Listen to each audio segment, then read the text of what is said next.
Good day guys, welcome back to another video. So today I have with me again my big boy TSR 250. It's the 2019 model, and I just want to talk about a few things that you might want to consider when buying one of these bikes, and a few things that you need to do when you buy one of these bikes. So if you're new here, please don't forget to like. Please don't forget to subscribe and hit that notification bell if you want to be the first one who's alerted whenever I make another upload. So the first thing I want to talk about is these nuts. As you can see, I do not have the original ones on anymore. And if you want to buy one of these bikes, just remember that whenever you put something on top on the back, these things, they strip really easily, because I think it's made out of a very weak material, but these on the inside, they strip really easy. But what I did was I drilled holes through this thing, and I've put nuts on the inside so that things can stay on top of this. The next thing I want to talk about is these two things. This nut first. I'm taking these off quite a lot, and as you guys can see, this thing has been stripped. So but I have bought a few replacements for this. I'm going to put some of these on with a washer on that, and then I'm going to use these two and tighten them up against each other on this thing so that it doesn't vibrate out or loose. The second thing was this.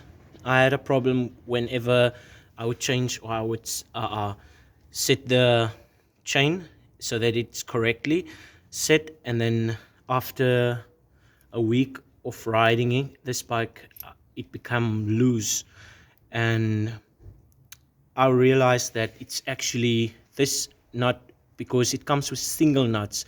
I don't know about the other bikes, but this one comes with, I got this one with a single nut, just one right around there.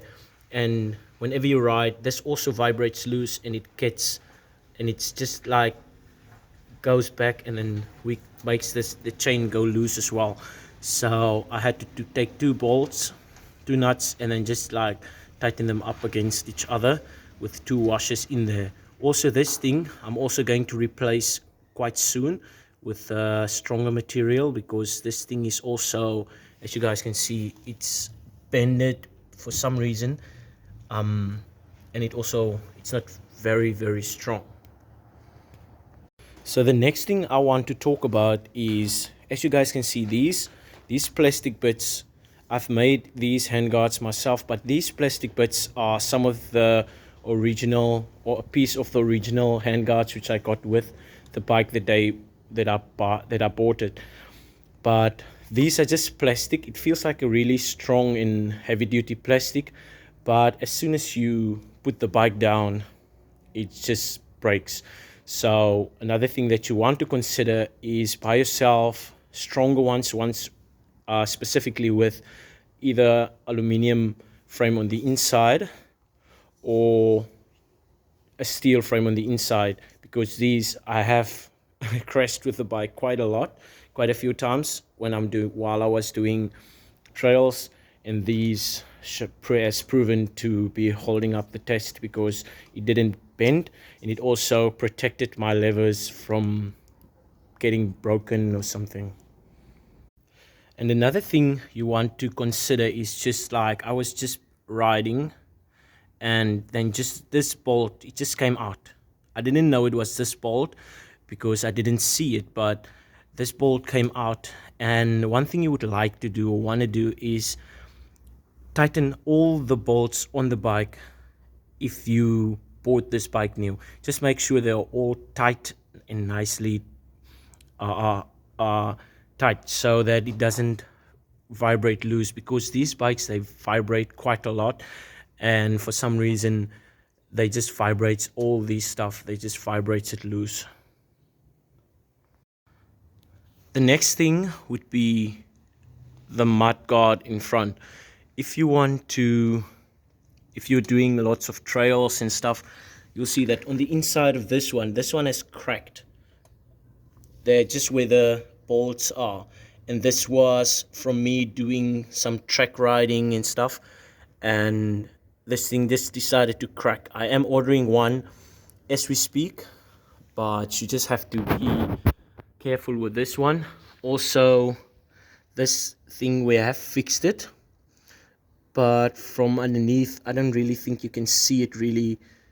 You would be able to see it, but on top you will be able to see that it has a crack in it, and that happened when the bike fell down.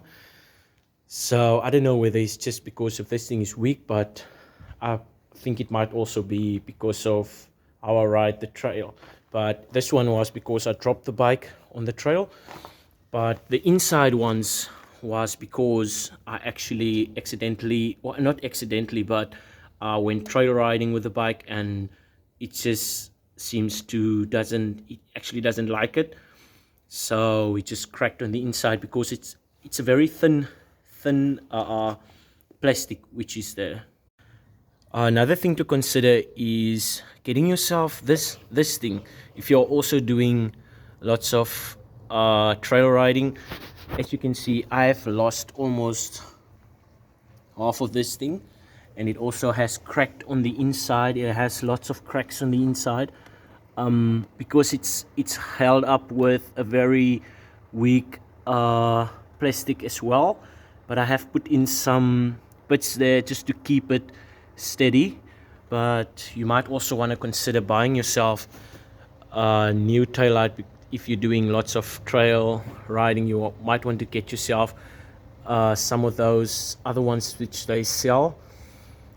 And yeah, but in South Africa we have a problem that we have like these big heavy number plates, and they actually has lots of weight on them, so it helps them actually vibrates this thing or shake it loose as soon as you do trail riding.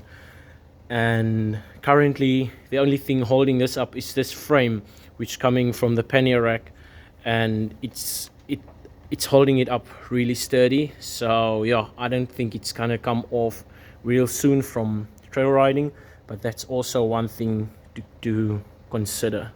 So the last thing I want to talk about is these bolts which is holding up the cover for the front sprocket. As you guys can see, this is a different different bolt than these ones, but I also changed this one because it doesn't go in deep enough, and the one underneath right around there, that one has stripped. So because it's only threading on just like almost half of what can go in there, so you might also want to consider getting or putting on some other bolts there, so just so that you doesn't strip these bolts that are in here, because the ones that it comes with only goes about, I think, halfway in there, and then it strips the thread on the inside. So yes guys, we've come to the end of this video. Thanks for watching. If you enjoyed this video, please don't forget to like, subscribe, and hit that bell icon. But for me, see you soon again.